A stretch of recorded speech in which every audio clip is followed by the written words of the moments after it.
We've all got two wolves in us, a good one and a bad one, and they both want to eat. The best I can tell, we just got to feed that good one a little more than the other one. Happiness is an emotional response to an outcome. If I win, I will be happy. If I don't, I won't. It's an if-then, cause and effect, quid pro quo standard that we cannot sustain because we immediately raise it every time we attain it. You see, happiness demands a certain outcome. It is result reliant. And I say if happiness is what you're after, then you're going to be let down frequently and you're going to be unhappy much of your time. Joy, though, joy is a different thing. It's something else. Joy is not a choice. It's not a response to some result. It's a constant. Joy is the feeling that we have from doing what we are fashioned to do, no matter the outcome. Now, personally, as an actor, I started enjoying my work and literally being more happy when I stopped trying to make the daily labor a means to a certain end. For example, I need this film to be a box office success. I need my performance to be acknowledged. I need the respect of my peers. All those are reasonable aspirations, but the truth is, as soon as the work, the daily making of the movie, the doing of the deed became the reward in itself for me, I got more box office, more accolades and respect than I ever had before. See, joy is always in process. It's under construction. It is in constant approach, alive and well in the doing of what we're fashioned to do and enjoying it. Now, the easiest way to dissect success is through gratitude. Giving thanks for that which we do have, for what is working, appreciating the simple things we sometimes take for granted. We give thanks for these things, and that gratitude reciprocates, creating more to be thankful for. It's really simple, and it works. Now, I'm not saying be in denial of your failures. No, we can learn from them too, but only if we look at them constructively, as a means to reveal what we are good at, what we can get better at, what we do succeed at. All right, life's a verb. We try our best, we don't always do our best. And since we are the architects of our own lives, let's study the habits, the practices, the routines that we have that lead to and feed our success, our joy, our honest pain, our laughter, our earned tears. Let's dissect that and give thanks for those things. And when we do that, guess what happens? We get better at them, and we have more to dissect. It's a get-rich-quick on the internet, richest 15 minutes of fame world that we live in, and we see it every day. But we all want to succeed, right? So the question that we got to ask ourselves is what success is to us, what success is to you. Is it more money? That's fine. I got nothing against money. Maybe it's a healthy family. Maybe it's a happy marriage. Maybe it's to help others, to be famous, to be spiritually sound, to leave the world a little bit better place than you found it. Continue to ask yourself that question. Now, your answer may change over time, and that's fine. But do yourself this favor.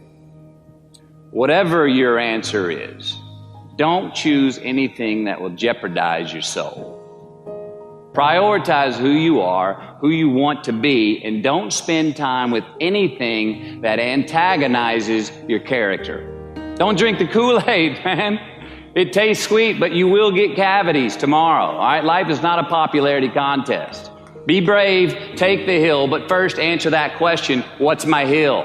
Well, for me, it's a measurement of 5 things. We got fatherhood. We got being a good husband. We got my health, mind, body, and spirit. We got career, and we got friendships. These are what's important to me in my life right now. Because I want to keep all 5 in healthy shape. And I know that if I don't take care of them, if I don't keep up maintenance on them, one of them is going to get weak, man. It's going to dip too deep into the debit section. It's going to go bankrupt. It's going to get sick, die even. So first, we have to define success for ourselves. And then we have to put in the work to maintain it. Take that daily tally. Tend our garden. Keep the things that are important to us in good shape. Defining ourselves by what we are not is the first step that leads us to really knowing who we are. You know that group of friends that you hang out with that they really might not bring out the best in you? You know, they gossip too much, or they're kind of shady. They really aren't going to be there for you in a pinch. Or how about that bar that we keep going to that we always seem to have the worst hangover from? Or that computer screen, right? That computer screen that keeps giving us an excuse not to get out of the house and engage with the world and get some real human interaction. Or how about that food that we keep eating, the stuff that tastes so good going down, it makes us feel like crap the next week, when we feel lethargic and we keep putting on weight? Well, those people, those places, those things, stop giving them your time and energy. Just don't go there. I mean, put them down.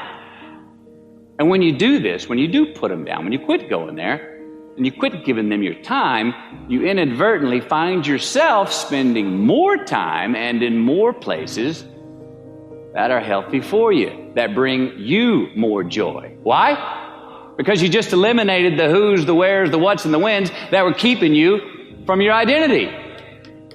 Like, trust me, too many options, I promise you this, too many options will make a tyrant of us all. All right, so get rid of the excess, the wasted time. Decrease your options. If you do this, you will have accidentally, almost innocently, put in front of you what is important to you by process of elimination. Knowing who we are is hard. It's hard. So give yourself a break. Eliminate who you are not first, and you're going to find yourself where you need to be. Make voluntary obligations. I'm talking about the ones that we make with ourselves, with our God, with our own consciousness. I'm talking about the you versus you obligations. We have to have them. Now again, these are not societal laws and expectations that we acknowledge and endow for anyone other than ourselves. These are faith-based obligations that we make on our own. These are not the lowered insurance rates for a good driving record. You will not be fined or put in jail if you do not gratify these obligations I speak of. No one else governs these but you. They are your secrets with yourself, your own private counsel, personal protocols. And while nobody throws you a party when you abide by them, no one's going to arrest you when you break them either, except yourself. An honest man's pillow is his peace of mind. And when you lay down on that pillow at night, no matter who's in your bed, we all sleep alone. These are your personal Jiminy Crickets, and there are not enough cops in the entire world to police them. It's on you. It's on you. We do our best when our destinations are beyond the measurement, when our reach continually exceeds our grasp, and when we have immortal finish lines. And when we do this, the race is never over. The journey has no port. The adventure never ends because we are always on the way. So do this, and let somebody else come up and tap you on the shoulder and say, hey, you scored. Let them run up and tap you on the shoulder and say, man, you won. Let them come tell you, you can go home now. Let them say, I love you too. Let them say, thank you. Take the lid off the man-made roofs that we put above ourselves and always play like an underdog.